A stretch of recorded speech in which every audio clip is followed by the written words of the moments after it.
Oi pessoal, boa tarde, eu sou a Camila Pamplona, eu sou editora-chefe do Tino Econômico e a gente está aqui no estande do Instituto XP, na Expert XP, e eu vou conversar aqui com a Marina e com o Rafael, vou pedir para vocês se apresentarem e contarem um pouquinho do perfil de vocês e o que vocês fazem. Por favor, Marina.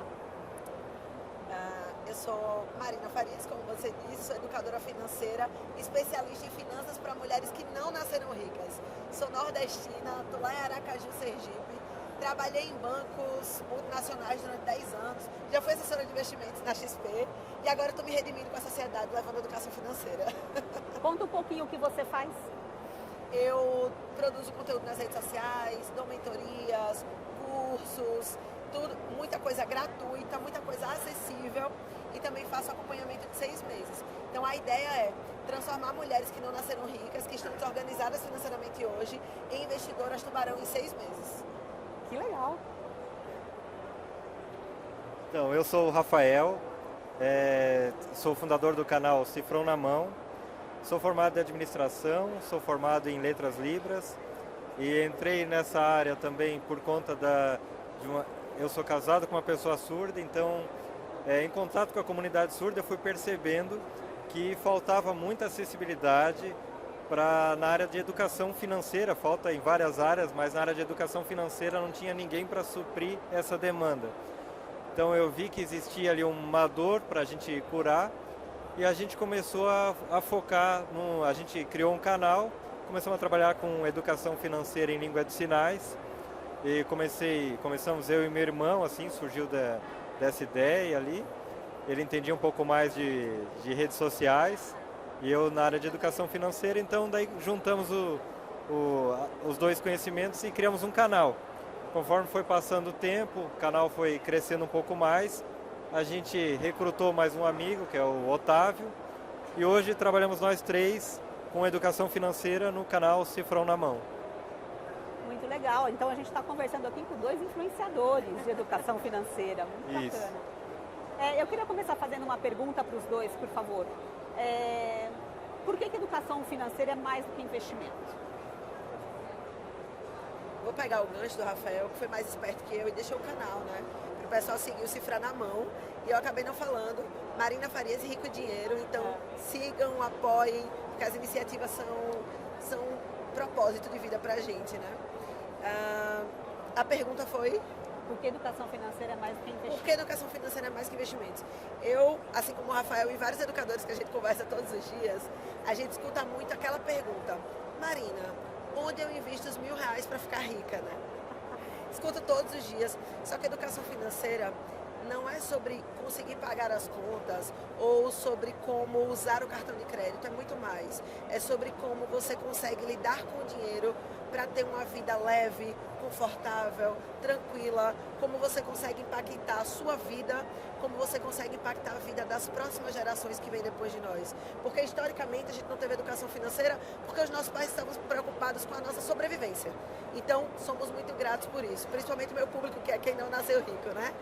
Mas hoje a gente tem oportunidade e acesso a YouTube, Instagram, redes sociais, livros, internet, que trazem muito mais educação financeira para a gente ter clareza de quais decisões tomarem, se a gente compra no débito, se a gente compra no crédito, quais escolhas eu preciso priorizar esse mês, se eu devo anotar como eu devo anotar o que aconteceu no mês passado, para fazer análise de quais decisões eu preciso tomar para o mês que vem. Então a educação financeira é sobre você ter poder de escolha para deixar um legado para quem vem depois. Rafael, por favor. Concordo com ela, né, que educação financeira é tudo isso. Acho que educação financeira é acessibilidade também, porque trazendo educação financeira para as pessoas, elas conseguem estar de igual para igual com outras pessoas da sociedade, sabe? Porque a gente já tem um problema na educação geral do Brasil, né? Educação financeira pior ainda, e não tem coisa pior do que tu deitar a cabeça no travesseiro, lembrando que tu tem conta para pagar e tu não tem dinheiro no banco para poder cumprir com aquelas obrigações, né? Então acho que começa por ali para te ter uma base, ter um colchão financeiro, ter uma reserva, poder ter um pouco mais de tempo com a família, porque quem não tem educação financeira está sempre endividado, sempre com problemas, não consegue ter um tempo de qualidade com a própria família, né? Até conversei essa semana, inclusive, com a minha irmã sobre isso, que às vezes a gente está numa correria tão grande que a gente não consegue ter aquele tempo. Eu tenho 2 filhas, né? De estar assim, vamos brincar disso, vamos no parque, todo mundo quer ter isso. Então, eu busquei educação financeira para ter isso e eu não queria ficar com esse conhecimento só para mim. Por isso eu acabei trabalhando com redes sociais para poder incluir a comunidade surda ali também, né? E você acha que é importante começar essa educação financeira desde jovem? Você falou das suas filhas, me veio essa pergunta na cabeça, né? A importância disso, inclusive, ter dentro da escola, né? Sim, eu acho que é assim, uma necessidade muito grande ter isso nas escolas, porque nas famílias a gente pouco encontra, né? Então, só que se a gente for parar para pensar, nas próprias escolas, às vezes os professores precisam de educação financeira. Então, assim, é complicado exigir da escola esse papel, porque se o professor não sabe, ele vai piorar a situação, né? E eu já ouvi bastante coisa engraçada assim em escola também. Então, assim, eu acho que tem que começar desde cedo, tem que ter na escola, na minha opinião, só que a gente precisa estruturar isso melhor ainda, né? Na minha opinião. É importante tocar nesse ponto, porque eu trabalho com mulheres e muitas delas são mães. E aí, a educação financeira, para a criança, você não vai dar um livro, você não vai dar um curso. A criança aprende pelo exemplo.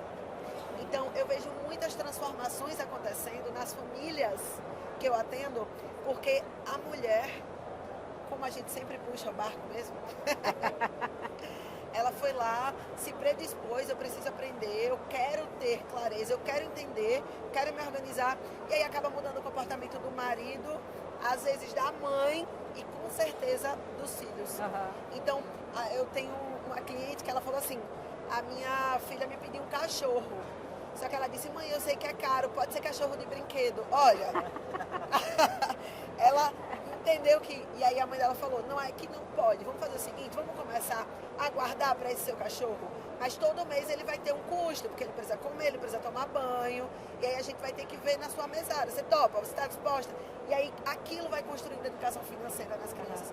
Então sim, é muito importante que as crianças tenham educação financeira desde cedo, mas para isso a nossa geração precisa tomar a decisão de se permitir, não só descobrir qual vai ser a próxima ação que vai dar certo, que vai estourar, que vai ser a bala de prata, mas entender realmente como lidar com o dinheiro, como falar com as outras pessoas, como ir deixando esse legado para a próxima geração, né?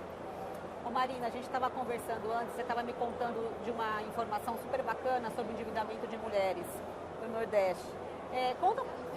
Compartilha aí essa informação com todo mundo e conta um pouco como é que isso impacta na sua audiência. Com certeza. Trazendo um dado geral primeiro, Brasil, e depois a gente faz recorte Nordeste, a gente tem 78% da nossa população endividada. Ou seja, 8 em cada 10 famílias estão endividadas. Eu vou só trazer aqui a diferença entre endividamento e inadimplência. Endividamento é o seguinte, se você tem conta para pagar daqui 30 dias, você já está na estatística de endividamento. Você tem um apartamento financiado, eu tenho cartão de crédito daqui 30 dias. Você está na estatística de endividamento e tem a estatística de inadimplência, que é quem está com o endividamento em aberto. Mas por que no Nordeste é a única região do Brasil onde as mulheres são mais endividadas que os homens? Porque lá no Nordeste a gente tem mais mulheres como chefes de família. Então a mulher que paga a conta da casa, que paga escola, que compra roupa, então ela assume aquele papel, né? A gente já traz enquanto mulher essa carga histórica de que a mulher tem que dar conta de tudo, tem que ser a que cuida, a que acolhe, a que resolve. E aí no Nordeste, que a gente tem mais essa cultura do cangaço mesmo, da Maria Bonita, da mulher potente, que somos de fato, mas que trouxe um peso financeiro que reflete até hoje. O maior endividamento das minhas clientes não é com coisas para elas, por incrível que pareça. Você pensa assim, por que a mulher se endivida? As clientes de Marina lá no Nordeste, porque comprar muita roupa, sapato? Cara, não é.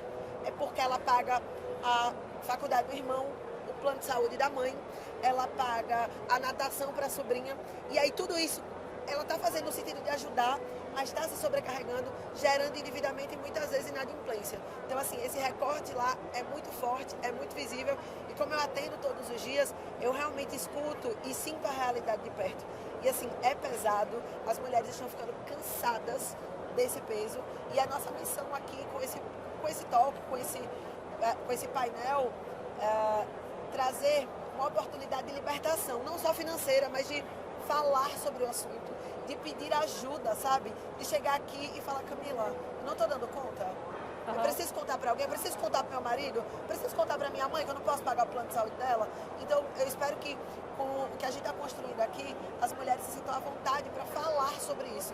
Tá pesado para mim e eu preciso de ajuda, sabe?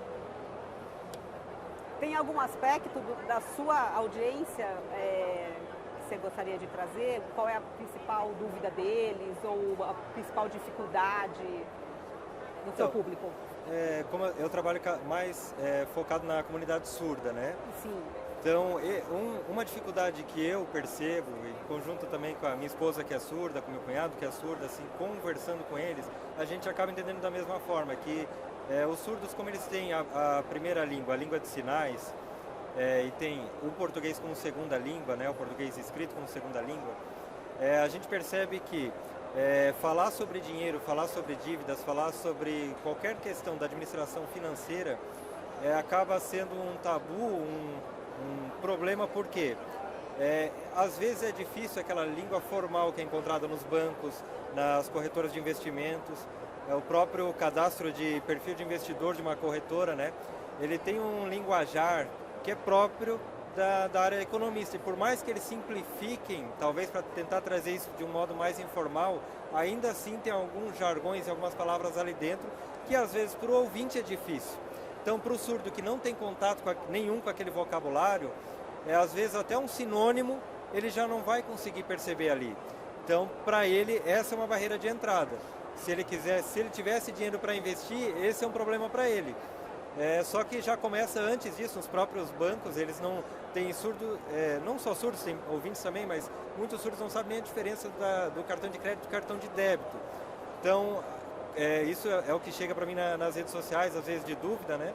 Então, não sabendo a diferença básica, onde eu recebi o pagamento, eu pago um monte de taxa, eu preciso pagar isso, eles não sabem nem onde clicar. As palavras que tem ali, eu acho que são, na minha opinião, a maior dificuldade, sabe? O vocabulário da língua portuguesa. Pessoal, a gente está encerrando o nosso tempo aqui. Eu preciso fazer uma pergunta do Saquinho. Como você começou na educação financeira? Vou começar por aqui, então. Eu comecei... Rapidinho, 1 minutinho de resposta, por favor. Eu comecei por conta de perceber que a comunidade surda não tinha acessibilidade, porque eu, quando eu queria buscar educação financeira, eu tinha bastante facilidade. Era só querer, né? Então eu entrava na internet, depois quando tinha o YouTube, Instagram e tudo mais com esse tipo de informação, ou lia livros. E para a comunidade surda é um pouco mais difícil, porque não tem canais acessíveis em língua de sinais, e os livros são no português, que raramente tem um linguajar voltado para a população geral, né?